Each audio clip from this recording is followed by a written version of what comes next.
ब्रेकनंतर आपलं सगळ्यांचं पुन्हा एकदा स्वागत। 3 वर्षात सर्व लोकलचे डबे एसी करणार असं मुख्यमंत्री देवेंद्र फडणवीसांनी म्हटलंय। तिकिटाच्या दरांमध्ये कुठलीही भाडेवाढ करणार नाही असं देखील देवेंद्र फडणवीसांनी म्हटलंय। तुम्हाला गर्दीतून मुक्ती देण्याचं काम हे सरकार करेल असं देखील यावेळेला फडणवीसांनी म्हटलंय।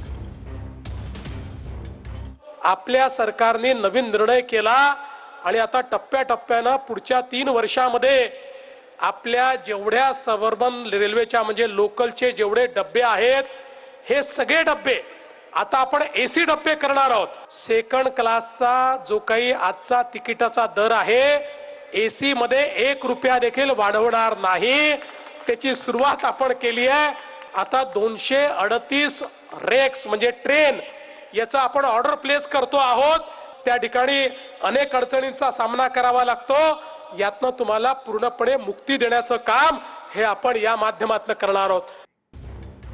तर उपमुख्यमंत्री अजित पवार मुख्यमंत्री देवेंद्र फडणवीसांना भेटीला गेल्याची माहिती मिळतेय। कोकाटेंचं खातं काढल्यानंतर अजितदादा फडणवीसांच्या भेटीला गेल्याची सूत्रांची माहिती आहे। कोकाटेंचा राजीनामा स्वीकारला अजितदादांच्या कार्यालयाने ही माहिती दिलेली आहे। कोकाटेंचा राजीनामा मुख्यमंत्र्यांकडे सुपूर्द नाही, मुख्यमंत्री कार्यालयाने ही माहिती दिली आहे।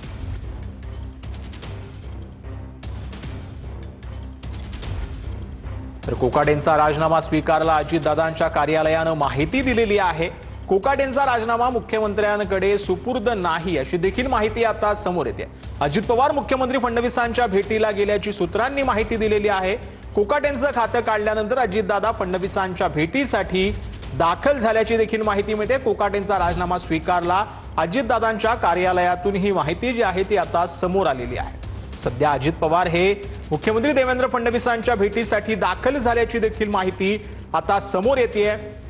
अजित पवार मुख्यमंत्री फडणवीसांच्या भेटीसाठी दाखल झालेले आहेत। माणिकराव कोकाटेंच्या राजीनाम्यासंदर्भात दोघांमध्ये चर्चा होण्याची शक्यता आहे। तर अजित पवारांच्या कार्यालयाला माणिकराव कोकाटेंनी आपला राजीनामा सुपूर्द केलेला होता, परंतु तो राजीनामा मुख्यमंत्री देवेंद्र फडणवीसांना मिळालेला नाही अशी माहिती मिळत होती। आणि त्यानंतर आता उपमुख्यमंत्री अजित पवार हे फडणवीसांच्या भेटीसाठी दाखल झाल्याची माहिती आता समोर येते। अजित पवार मुख्यमंत्र्यांच्या भेटीला दाखल झालेले आहेत। या भेटीमध्ये नक्की काय घडतं हे पाहणं महत्त्वाचं असणार आहे, कारण की या संपूर्ण कोकाटेंनी राजीनामा जो आहे तो त्यांचा स्वीकारलेला आहे अजितदादांनी।